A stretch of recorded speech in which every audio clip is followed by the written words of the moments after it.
Hello, everyone. We are back at you again with another episode of the Moonflower Show. Yeah, welcome. I'm Colin, I'm Winter. and we're doing it. We're here. Yeah, we're doing it, and we're here. And today we're going to be talking about authenticity and professionalism and the world of content creation and the overlap of all of these things, and probably more things too.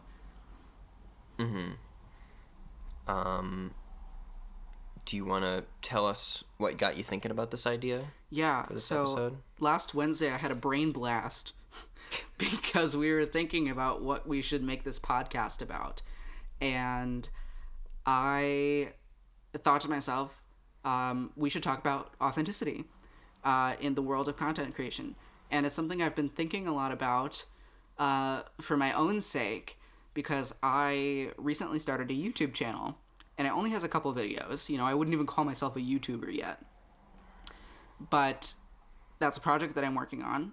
We're making this podcast, which is content that we're creating, and then Colin also started streaming, and I'm trying to be as supportive of that as possible. And, you know, between these three projects that we have going on, I've just been super, super interested in, you know, for me, making sure that I am making content that is in alignment with my values and that I think is valuable to the people who are consuming it.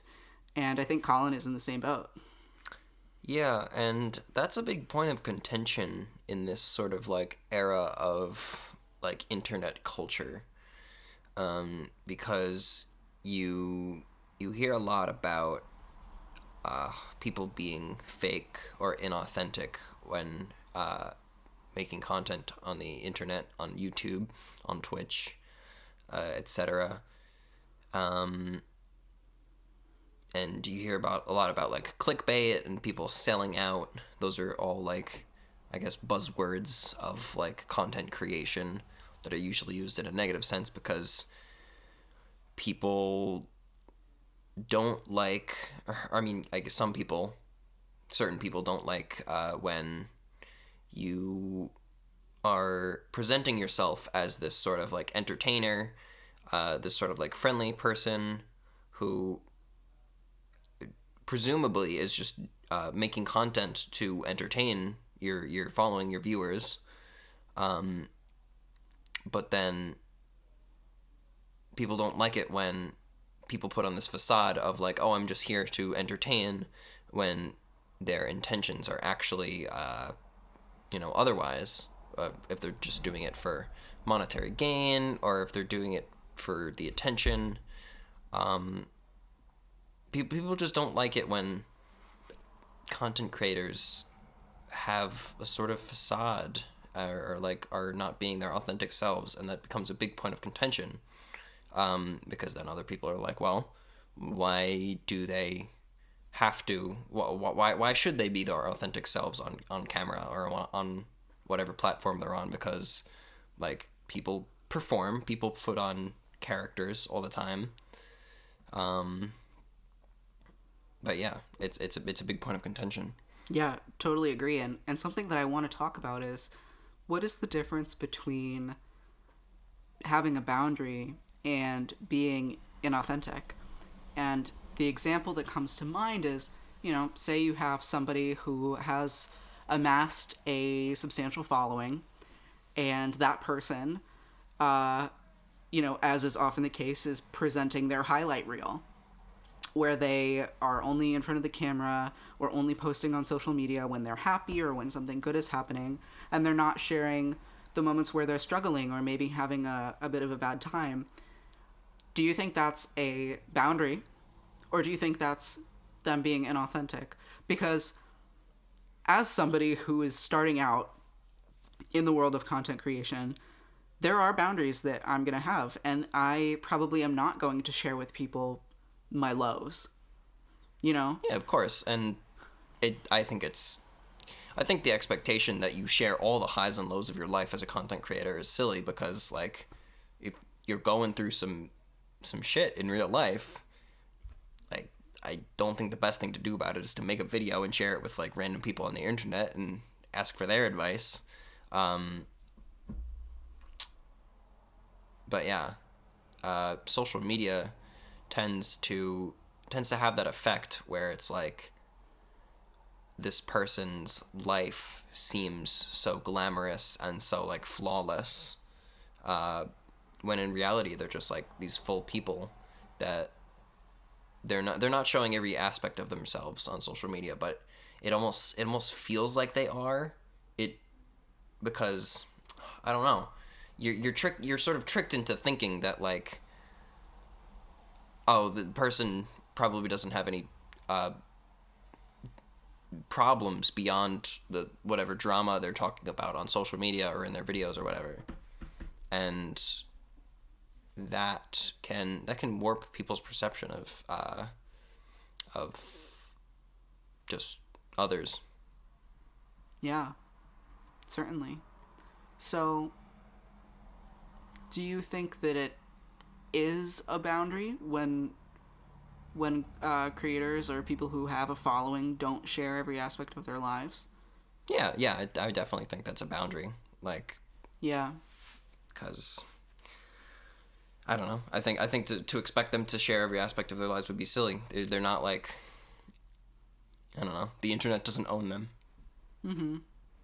So then, what's the difference, do you think, between having a boundary and not sharing every aspect of yourself and being inauthentic? You know, because if somebody is a creator and they kind of have like a whole performance and entertainment shtick going on, isn't the public facing aspect of themselves that they show, is that not their kind of public persona? And if that's all that we see, then is that really unauthentic? Or is that them having a boundary that we only get to see that persona and not their maybe more private pieces of themselves? I do think that it is a boundary to have just a like you said, a public facing part of yourself. But at the same time, I think that part of yourself that you're showing to everybody, that everything you do or say as this persona, while it may be an extension or an exaggeration of yourself, it still has to be well intended and well, like, you still have to stick to your values and stick to, you know, being honest and like being a good role model and not being a shitty person while you have this persona going. Yeah. Something I know you wanted to talk about was, what is honesty? And what does it have to do with being authentic? Yes, and this is like, you know, there's an age-old saying that honesty is the best policy.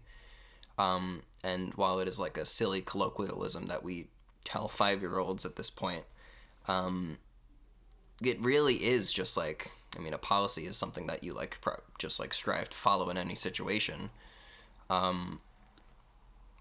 Being honest is really good, because if you are upfront about how you feel about things or like what's going on, if you're telling the truth about everything and you're not trying to deceive anyone, that makes things a whole lot easier, because you don't have to live with the fact that you are trying to hide stuff. You don't have to worry about anyone like finding you out if you're being fake. And I think it's just a huge weight off your shoulders if you're just upfront about everything. It just makes your life easier, makes everyone else's life easier if you are just, I mean, honesty is just a value that I have, I guess, that I hold pretty highly. Yeah, I think that's pretty common. I think a lot of people value honesty. And something else to keep in mind, too, when you're thinking about, well, why is honesty such a good thing? It's great for you. It's great for the person who's being honest, because it is a weight off your shoulders to be honest rather than trying to hide something. But it's also about making sure that other people have all the information that they need to make any decision that is related to you. that's why cheating is wrong, is because you are depriving your partner of the information that they need to make the decision to stay with you. Right. And, in philosophy, you look at that as a wrong thing, or in some ways of thinking philosophically, there are people who will say, oh, well, that's wrong because you are taking away somebody else's agency. And I think that that's applicable to content creators as well, because if you're not being honest with your audience, then your audience doesn't have all the information they need to decide whether to continue watching you or supporting you or buying your stuff or what have you. So it's about empowering your audience when you're honest and authentic. It's about empowering your honest to make empowering your audience to make informed decisions with regards to you and whatever you're creating. Yeah, and I think not only being honest is one thing, but being an authentic, like a real person versus a fake person, quote unquote, that's a different thing, because you can, if the words that are coming out of your mouth, if you are not telling a lie, you can say that you're honest, but I think authenticity is sort of an extension of that. Authenticity is honesty about, the kind of person that you are and what you care about, and like what your values are. And if you are, for example, if you're making this video that you are speaking very passionately about a certain topic, that you don't actually feel that way about, but you're doing it because you know that your following has, particular interest in this topic, and then you're like, oh, I am all about this, right? That's being inauthentic, and that sets a bad example, because, it's it's just not right. Yeah, I agree, and I can think of, in this past year, with the Black Lives Matter movement, I think that we saw a lot of people with influence stepping up and, I don't want to say jumping on the bandwagon, but a lot of people who had previously not said very much about the subject at all were starting to say something. And I think that's overall a good thing. However, I'm positive that there were people who didn't really care about the issue, but decided to say something because they knew that it would get them attention. Oh, yes. And I think many people. Oh, yeah. Many people. And I think that's messed up. And, I even, at that time I was not making any content. Well, I think we'd started the podcast, but it was just a Google Drive link at that point. We weren't posting it anywhere. Post it anywhere. So I didn't even feel this pressure that I'm sure a lot of creators and people with followings felt. On my own social media, though, I struggled because I felt pressure to say something. And anybody who knows me knows that, my stance is, of course, that Black Lives Matter. Anybody who has talked to me for more than 5 minutes knows that. Yes. But I in the years kind of leading up to that, had gotten away from posting on social media about topics like that, because I realized that I was posting about these topics that in many cases were not my own struggle. So, for example, Black Lives Matter, and of course just like social justice in general for anything other than LGBT identity, because that's the only thing that I can really claim. And I was doing it partially because I thought it was right to speak up about these issues.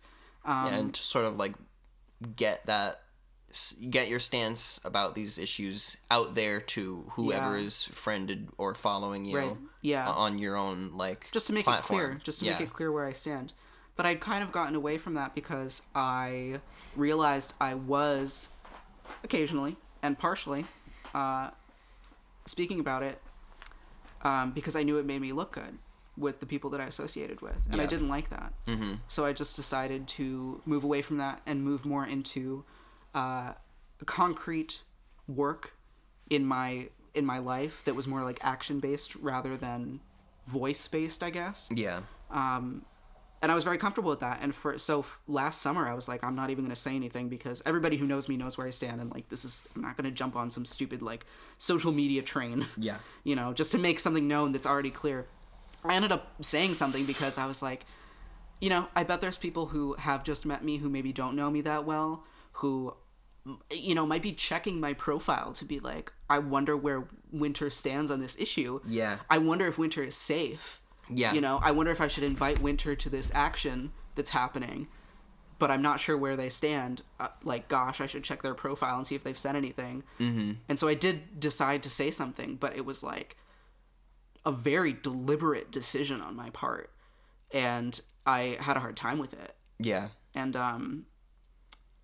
I imagine that there are creators who kind of struggled with that too and ended up saying something in that very authentic way that I think that what I said and how I said it and the amount of time that I took was authentic to me because I was thinking about how it aligned with my values, knowing that I tend to, or not that I even tend to anymore, but knowing that in the past I had talked about issues like that because it made me look good. Right. And ultimately, I think it was the right decision to say something. And yeah, I know that there were probably a lot of creators in the same boat. But then you kind of get into this like double standard of like, oh, well, you know, you were just jumping on the bandwagon. Why haven't you said something before? Or what have you? Versus like people who genuinely did just jump on the bandwagon because it benefited them. Yeah, and I think therein lies like the crux, like the trap of social media. As you mentioned before, like there were probably people that were checking your timeline to see if you had said anything. And the reality of the matter is it really wouldn't have mattered if you didn't say anything. In at least in my opinion, because it's social media, right? And while one post on a social media platform about the subject may make a microscopic but not negligible difference in the matter at hand, I don't think you can be faulted for not saying anything, because I think for someone to have the expectation that you would and you will post something is, you know, I don't think people are allowed to have that like expectation of you, because, you know, it's not your job. I don't think it's your duty to make a Facebook post. I have some very complex thoughts and feelings about this, and I would like to share them after you're done. Yeah. I was just gonna say that like the social media creates this pressure of like having to look good for the people we know, and that has to be amplified a million times over for somebody who is a professional content creator with millions of followers. Everyone's looking to you to see like, oh, what is my favorite YouTuber, what does my idol have to say on this matter that's like ravaging the world right now. And you almost can't not say anything, and that is like the trap of social media and internet content creation.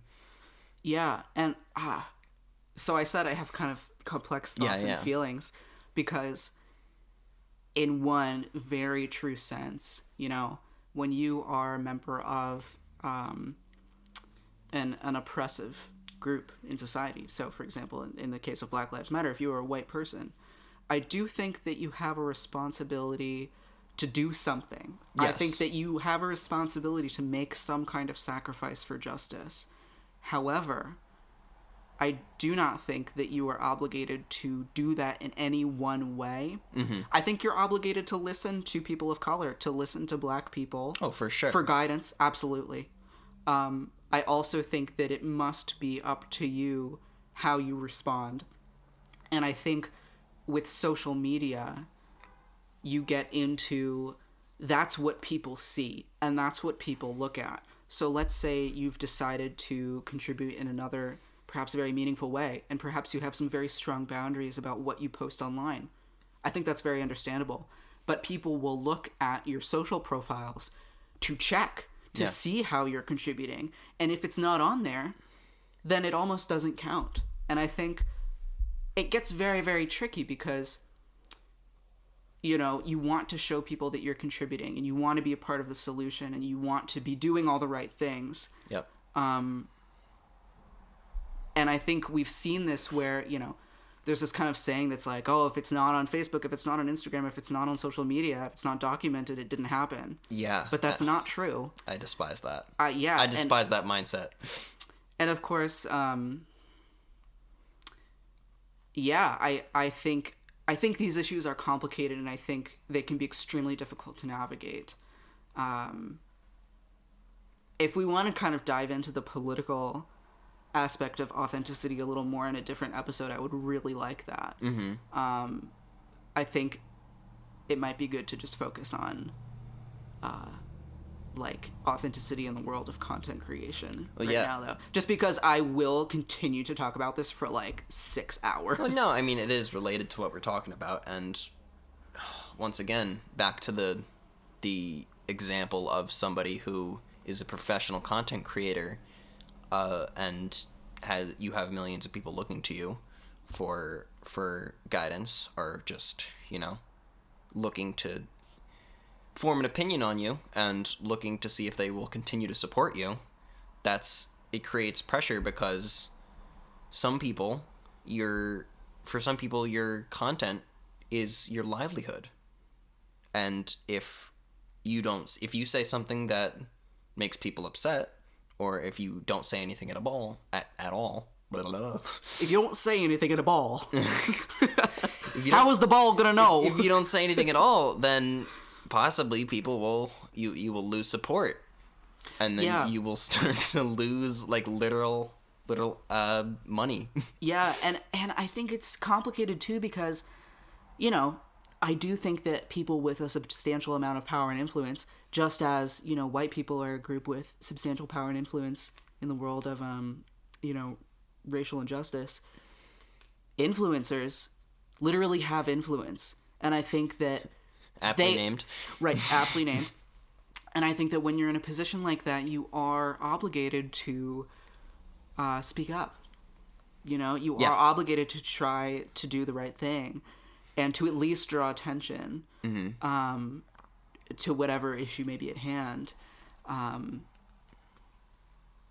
think that looks different for different people, and I think it can be a tricky thing to navigate.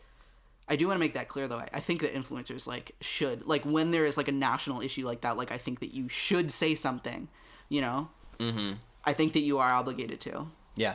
But I think that you should do it in a real way, you know what I mean? Yeah. Like, I mean, there is going to be pressure. There's going to be pressure, but you kind of have to withstand it and still speak up in a way that feels real and that actually honors the people that you're fighting for, you know, while also honoring your own boundaries and how you want to contribute, and while listening to the people whose voices you should be listening to. I think it's very tricky. I think it's very, very difficult. Yeah, and it's like influencers, they may be obligated to say something on the matter, but then where do you draw the line, right? Like, if you have, I don't know, a YouTube channel about, like, I don't know, gardening. Maybe you have, like, 500,000 followers. Yeah. Like, what about, you've never made any videos about your, like, personal opinions on anything? Mm-hmm. Do you say something there? Do you make a video about it? Do you make a Twitter post about it? Do you not say anything at all? And where do you draw this line from, like, oh, the average person who, like, we really shouldn't be, like, obligated to make any sort of stance on social media about this, to an influencer where you almost have to. Mm-hmm. It gets really tricky, and once again, it's just like social media creates this dilemma of to say something or not to say something. Yeah. I think, for me, personally, I would draw the line at, you know, the individual. You know, I said, I do think individuals who hold power and influence have an obligation to sacrifice something for the sake of justice. And I think, you know, when you're very clearly, you know, you live under a rock, there's no people following you, you have no influence. Yes. Zero. The only person you're responsible for is you. You are responsible for making sure that you are making the appropriate sacrifice or action or doing something. Yes. I think I would draw the line at, you know, when you have influence over other people. And I get that that's a gray line, but I don't think there is a line that's not gray. Right, of course not. When you have influence over other people, then that is the point at which you need to say something publicly. When you, I would say, have like public influence, which I think is a more clear line. I think that's the point at which you need to say something, because let's say you have 500,000 followers and you've done like gardening content or whatever. If you put in your video a way for people to donate to, you know, in this case that we've been talking about, Black Lives Matter, or something related to that, Yes. then that actually has a concrete impact, and it is a decision not to do that. And I think it can look like a bunch of different things depending on the issue, but I think I would draw the line at the point where, you know, you have the power to influence other people to take action in addition to yourself. Public influence. Yeah. And I think, you know, even with individuals, like, the line is gray, because I think that individuals can have a responsibility to, like, step in their interpersonal, like, lives and their conversations with family, etc. Yeah, and it doesn't also have to apply to just social media. Like, if you are a community leader, then, like... A politician. Yeah. An elected official. Or just, like, even, like, I don't know, the president of a club or something. Yeah. Like, even at that point, you might want to have a talk about it. Yeah. I think that you're responsible for your sphere of influence. Sphere of influence. And when you are an influencer, you have a big sphere of influence, and you're responsible for that. Something that I've been thinking about a lot is that influencers should really think deeply about what they're influencing people to do. Oh, yeah. And... I mean, I should hope so. Yeah, but I don't think that everybody does. And I'm not coming for anybody individually. No, I mean... I'm not coming to take anybody down, because I don't think that I would even blame those influencers who don't, like, think about that deeply. Like, who don't think about what they're influencing people to do deeply, because there's so much pressure. Yeah. But I would ask them to think more deeply, you know? Uh-huh. And I would, like, ask them to look at their values, you know? And therein lies the problem of, you know, advertisement too, and like how much you want to advertise your content, and like what you want to advertise on your content versus like your values, and like what sort of content that you want to provide, in relation to like what you can gain. Because you mentioned the example earlier before we started the episode of the YouTube channel. Oh yeah, so there's a YouTuber who I love, and they do like DIY style stuff. Mm-hmm. And I found out recently while watching one of their videos that they got a sponsorship deal from insert mega corporation here, and I was torn and taken aback. Because on the one hand, I was really happy for this content creator that they got a deal, that they got a sponsorship, because I love to see content creators who I look up to and admire and enjoy make money, because I think content creators need to get paid. Yeah. Absolutely. As a general field, content creators are underpaid drastically. Yeah. And of course, as somebody who believes in like a minimum wage, it's ridiculous. But I was torn because, to me, insert mega corporation here is a, you know, kind of notoriously unethical company. But at the same time, I shop at insert mega corporation here. And as I was watching this video, I thought to myself, you know, oh, maybe insert mega corporation here. It's not so bad. Yep. And that's certainly how advertisement works. Yeah, it certainly is how advertisement works. And I could feel myself being influenced, and I had to kind of catch myself and say, okay, in an ideal world, I would like to not shop. Insert mega corporation here. And I would never judge anybody for shopping there, because you have to do what you have to do. But if I had the money, I don't think I would. Yeah, and then put yourself in the shoes of this YouTuber who maybe doesn't have such a huge following, but they're probably making this channel because it's something that they like are passionate about, or something that they probably just started on the side for fun. And then you get the opportunity to turn it into something where you are gaining, money from it. It'll affecting your livelihood and affecting your life.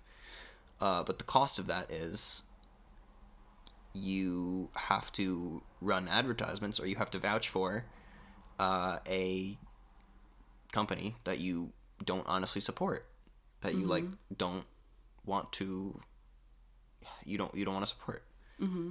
And that gets really tricky, because it's such a temptation. It's such a hard opportunity to pass up. But I was like, hey, we're going to pay you to just sprinkle us in to your content. And you see that everywhere. Like, even, it's wild. Like, I use Twitter a lot, and sometimes you'll get these tweets that just blow up. They'll get like 30,000 retweets, and they'll just they'll appear on your timeline because somebody probably retweeted it, because somebody else they know retweeted it, and that's how Twitter works. But then these random people, just with like their own personal accounts, will make like a tweet about like a stupid joke, right? But then in the comments below, you'll see them like advertising a product on Amazon or something, or like go to this website for like blah blah blah deal, and it's because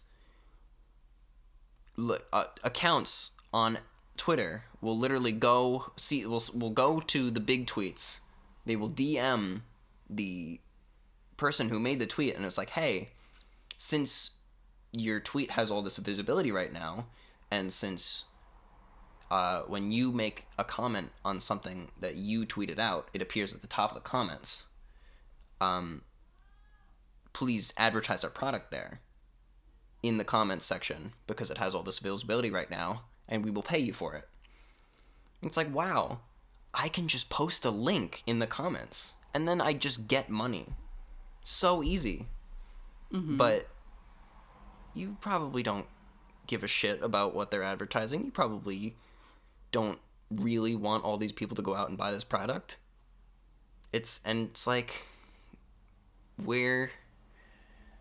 that's the whole name of the game, is where do you draw the line between being authentic, doing things and saying things that you truly believe in, versus looking out for yourself and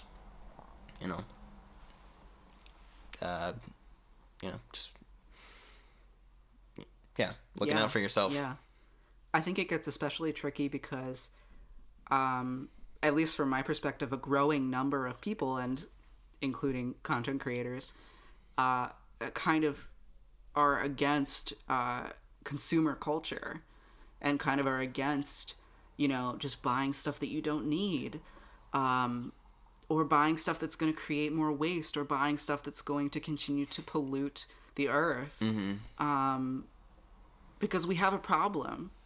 We have a problem, and a lot of it comes from buying stuff excessively. Yes. So, at least from my perspective, if I'm trying to keep this in mind as I'm just starting out, because I don't want to lose sight of this. I do not want to ever encourage somebody to buy something unless I am 100% sure that it's a good idea for them to buy it. And there's a couple things that I think I would do that with, like maybe some sustainable products, or products that like I have like come to love, brands that I actually genuinely love because they make stuff that's durable and it's ethically made. which, I would love to encourage people to maybe go for that stuff. Yeah. But as a general concept, I do not think that people should be buying stuff. I would like people to not buy stuff. I would like people to buy less stuff. Right. I would like to encourage people to not buy whatever I'm encouraging them to buy, because I probably, in most cases, I don't think it's a good idea to buy something. I think you should go to a secondhand store. I think you should go to Goodwill. And I think you should, try to fix what you have. I think you should swap with a neighbor, borrow something, maybe buy something from a friend, Mm-hmm. But there's no money to be made there.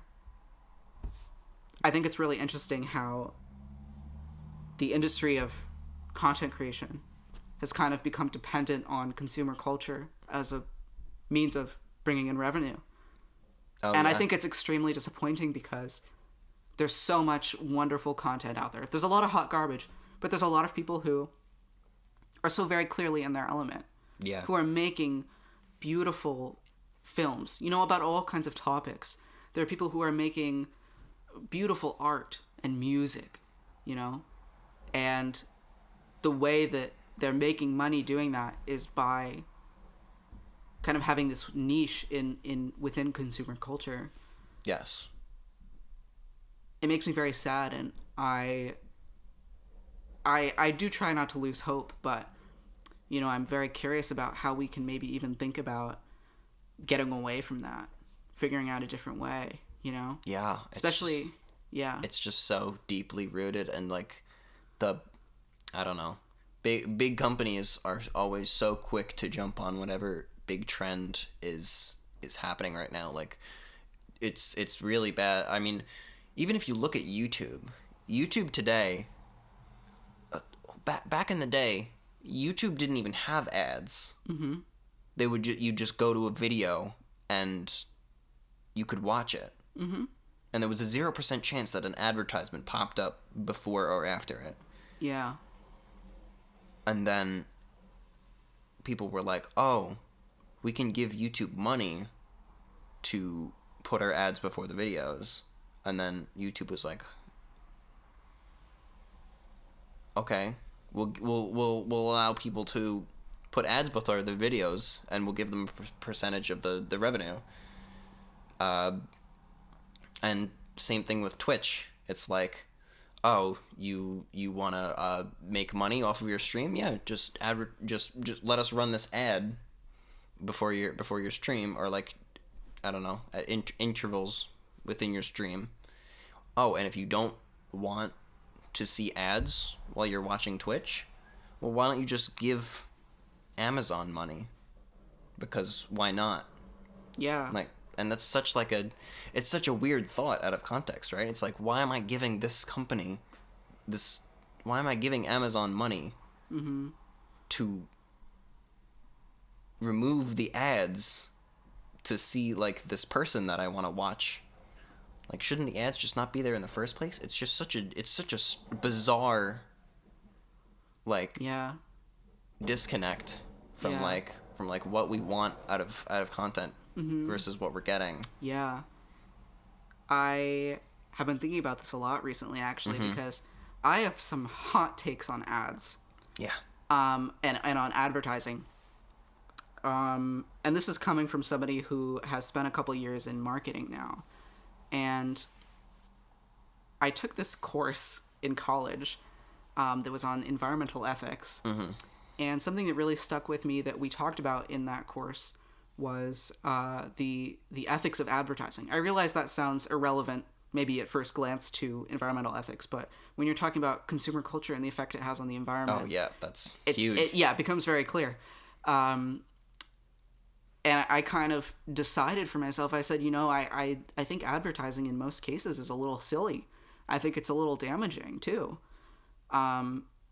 If you need to be told that you need or want something, then you probably don't need or want it.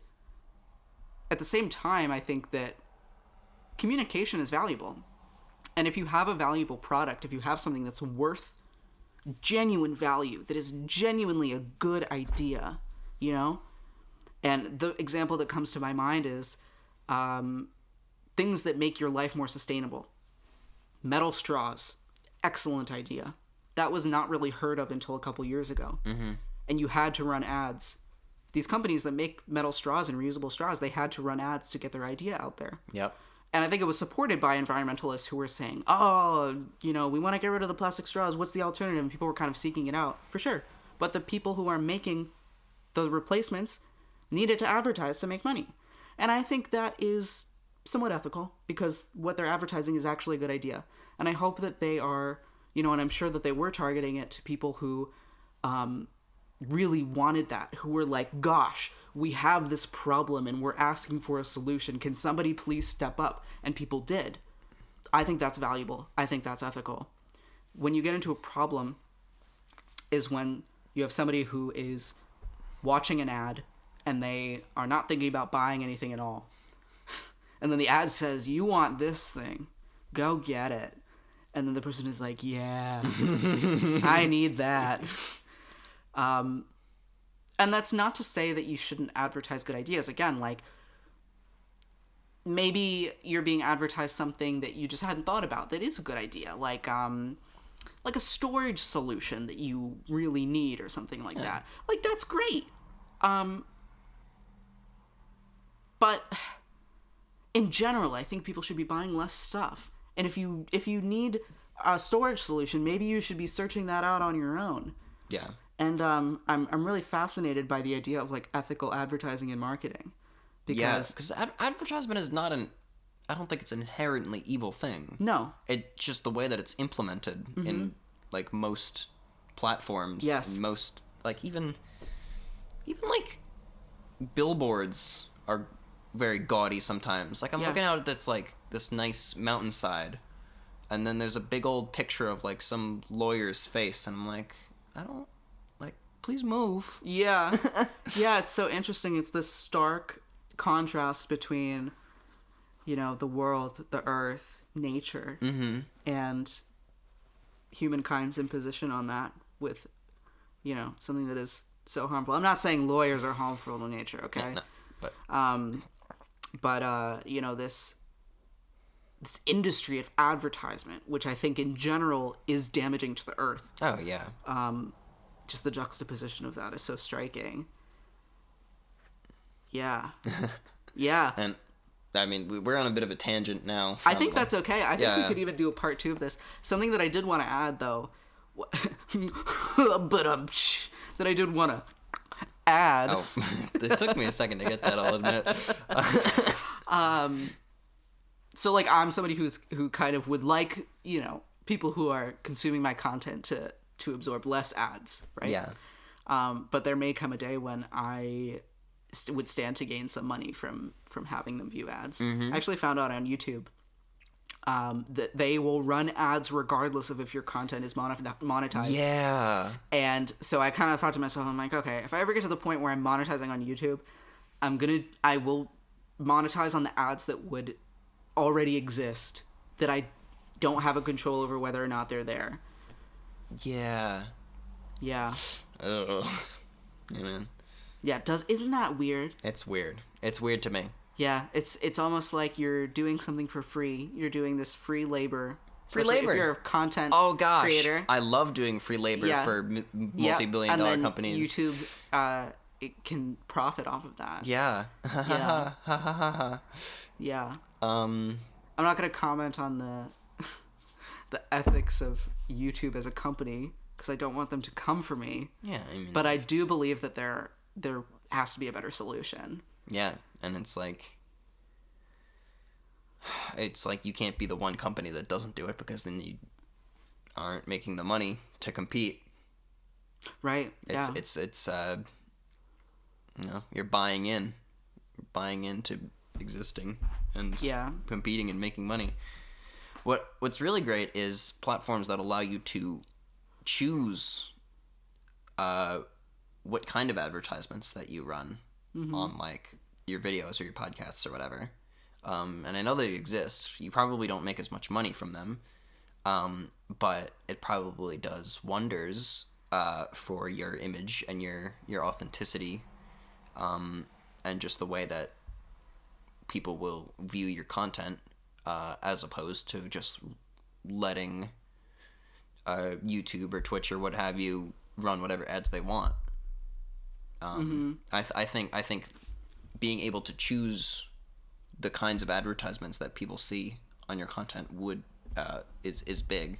Yes. And yeah. very good. Yeah, and I think you don't necessarily have control over that as a YouTuber, but I hope that with the particular content that I'm making, that a lot of what will be advertised to my viewers, hopefully is like green products and like stuff that, you know, might actually be valuable. Yeah, because they do this weird thing of like, oh, it's like suggested ads, kind of.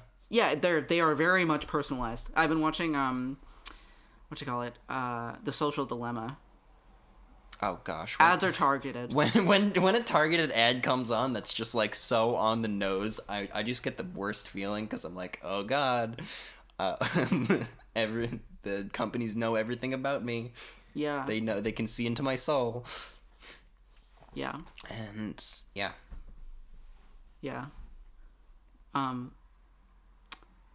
I'd like to share something about an experience that I had with another content creator that I really love. Mm-hmm. And I will say her name because I'm saying nothing but good things about her. Yeah. Anna's Analysis. Anna, if you're out there, keep doing what you're doing. I love your stuff. I love that you're authentic. I love that you're not taking the bullshit. Mm-hmm. And I love that you've inspired me to, as a content creator, like really think about what I'm doing. Really think about the impact that I'm having.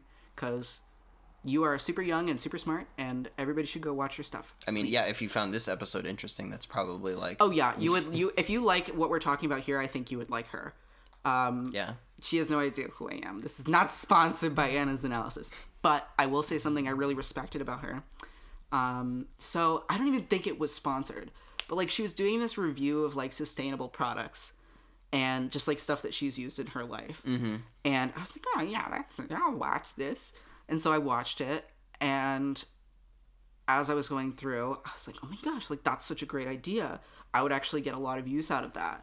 And there were, like, a couple products in there that I, like, decided to seek out. And I don't think that she was sponsored by, like, any of the, like, brands that she was talking about. But I wish that she was. You know what I mean? Because that would have just been, like, yes, like, my favorite, like... One of my favorite creators, like, making this content and, like, making money in, like, an ethical way, and, like, I'm getting value out of it, and it's, like, not a waste of my time, and, like, I would have loved to, like, click on a link or something and have her benefit from that, you know? Because she's doing this work of, like, sharing this information that is substantial and, like, is valuable to me as a viewer. Right, yeah. And does help me lead a better life. Mm-hmm. And, like, mutually beneficial, like, collaborations, those are good, right? But you have to make sure that you're doing it for the right reasons, because, like, obviously, excuse me, like, big content creator versus big content creator collaborates with big, I don't know, product company, then that's mutually beneficial to them because they both make a lot of money off of it. But I think as a content creator, you have to keep that in mind as well as what you are influencing your following to do. And it's just so important.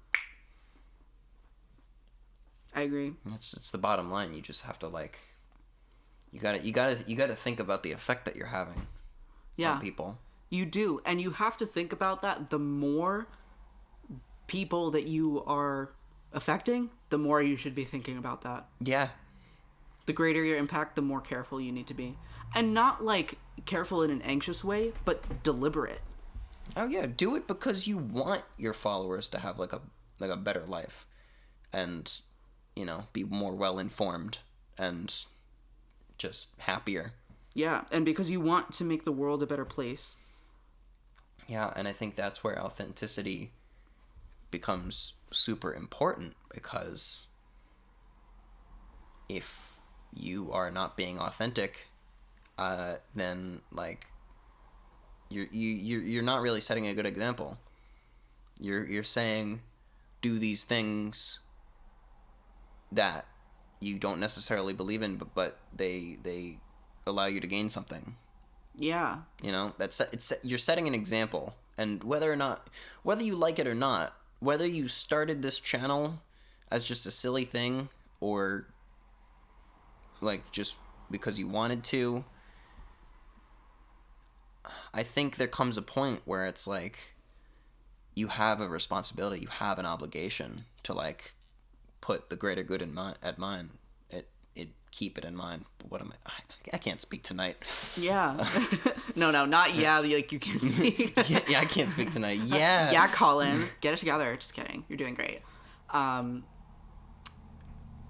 Yeah, and I think this kind of goes back to being responsible for your sphere of influence. Yep. Like, to keep the greater good in mind, you know, I think that individuals, you know, I don't even think I would say, like, you're responsible for trying to be a better person. In some ways you are, yeah, but it's, like, ultimately that benefits you and, like, your immediate circle. So it's not as big of a deal if you're not working that hard on it. I still think you should. I think you should take responsibility for yourself, you know? Mm-hmm. But that's just your little sphere. You're taking responsibility for your little sphere and just doing your best for yourself and the people who are immediately around you.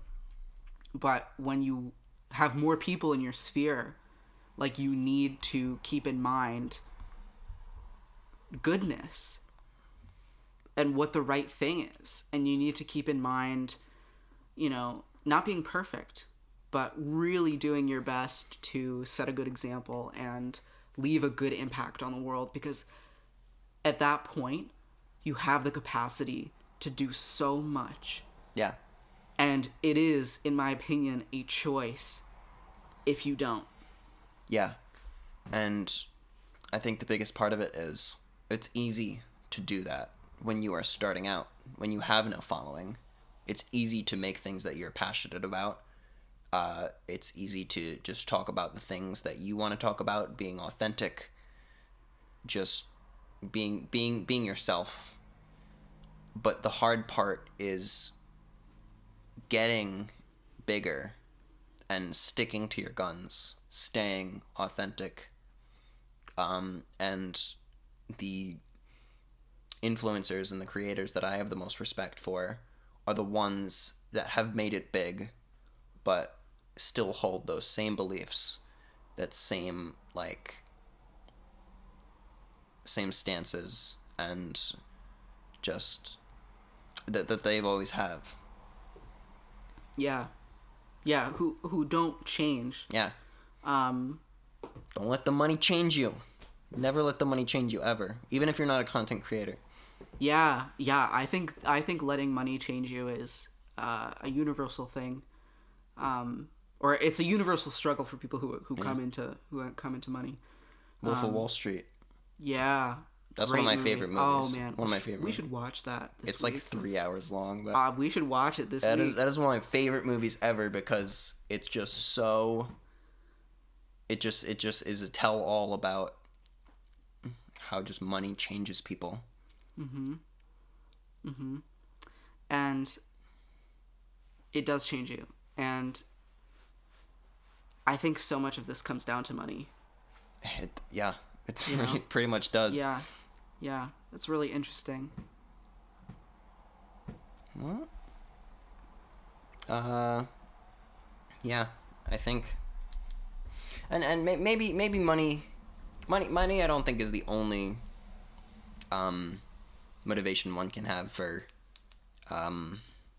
being inauthentic. Some people do it for like they like the attention that they get from, you know, making content about drama or gossip, or like being this sort of like toxic persona on the internet, when they don't really have any beef with these people. They just want to they just know that people like to watch videos about gossip and drama. And so they do it for the attention. And for the money. Like, I mean, also for the money. Whenever there's a scandal, people profit. Yeah. Yeah. Simply put. Mm-hmm. Yeah. Don't do that. Just be honest and keep the good of your followers in mind, because I think that if you are somebody of good conscience, that if you are leading your followers astray, or if you are advertising something to them that you don't truly believe in, or that you are actually against, that probably weighs on you. Probably fucks you up. Mm-hmm. So, easiest solution to that is just to not do it. If you have done it, stop doing it. Just tell people that you're going to change. And yeah, I think it's going to be from here, the future of like this culture of content creation and the internet. It's going to rest on the shoulders of these big creators to sort of push back against the industry of it all. Mm-hmm. Yeah. And it's going to be very interesting to see like what this all looks like in 20, 30 years. Yeah. Yeah. Will it be the same? Will it be worse? Will it Let be us better? know in the comments. Place your bets. Feed our algorithm. Just kidding. Don't. I mean, do what you want. Be authentic in the comments, please. We're going to keep being authentic. We will always... we will try our best. I promise you that I will be authentic. Yeah. I promise you I will always do my best to stick to my values. Like, if I'm ever trying to get you to do something, like, I'm not going to do it unless I really think it's a good idea. Yeah. Which, honestly, I'm the kind of person who, like, I hate telling people what to do. I don't think I'm cut out to be an influencer. I don't want to influence people. Yeah. I want them to make their own decisions. Like, and for me to, like, come to the conclusion that I'm like, oh, yeah, it would be good if people did this, that's a big deal for me. I very, very rarely say that. You know? Yeah. Unless it's something that's, like, so well researched and thought out for me. Like, I don't think I can ever see myself, like, telling somebody what to do or trying to influence somebody unless it's very deliberate. And, like, I think you even get into, like, you know, there's some level of, like, what would you call it? Like, casual influence that I think occurs. Like, if you're just engaging in content in the same way that, like, if you have a friend and you're spending time with them, that person's going to influence you. And so, like, I think if you are, like, listening to this podcast, like, we are always going to be influencing you in, like, in that kind of same vein. If it is, it is a little different because we're not, like, a friend interacting with you, but it's, like, there is this, like, casual level of influence where, like, you're going to be affected by the things that you surround yourself with and the people that you surround yourself with. And I don't think that's avoidable. But, like, beyond that, like, I just don't ever want to make somebody do something, A, that I don't think is a good idea, and B, make them do it in a way that, like, robs them of their own decision-making power and agency. I just feel so strongly about that. Mm-hmm. And if I ever, like, did that and then, like, I gained something for it, you know, I would feel so terrible. Oh my gosh. Me too. I think I would, like, I don't know how I would handle that, but, like, I would probably, you know, I could see myself giving away the money, or, like, if I profited from, like, something that I didn't agree with and I felt like was harming the planet or harming, like, a group of marginalized people or something, like, I feel like I would just donate the money. Well, some people do that on a daily basis, and they make so much money off of it. Yeah. It's tough to say no to that, but I think you have to. Mm-hmm. You have to get educated. You have to get aware. And you have to get in alignment with what your values and your boundaries are. Yeah. You know? That's the long and short of it. Well, that's the batter of the cake. That is the batter of the cake. And the icing is that you are listening to the Moonflower Show. Thank you for listening. We appreciate it a lot. I hope that you guys found this conversation illuminating. Yeah. And Illuminating helpful. like the moon in the night sky. You got it. Yeah. Well, I hope you have a good night or a good day. Yeah. And we'll talk to you next time. Oh yeah, and do we want to like maybe put some linkies to like some nice authentic content creators? Yes, oh my gosh, and we will put it right above our own shameless plugs to our projects which have got us thinking about this. Because the one that guy that I can trust to be himself is me. Yeah. So, I now stream on Twitch. I stream video games if you like to watch that sort of thing. yes. Winter has a YouTube channel now. Yeah, I talk about sustainability and entrepreneurship, philosophy, politics. So we're starting our own little side projects of content in addition to the Moonflower Show, which we do collaboratively. You should just say your Twitch handle in case people don't want to read the linky. Twitch.tv/I am SmokeyChan. No caps, no spaces or anything like that. Dope. And my YouTube channel is just my name, Gabriel Winter Clark. Yeah. Yeah. Shameless plug. Shameless plug. Is that authentic of us? I think it's authentic because we're being honest. we authentically want you to go watch this other stuff and enjoy it that we made for you. Yeah. Do it if you want. If you don't want to do it, don't do it. You know? Exactly. Yeah. But either way, we will see you next time, and we hope you have a lovely next 24 hours. Good night. Mwah.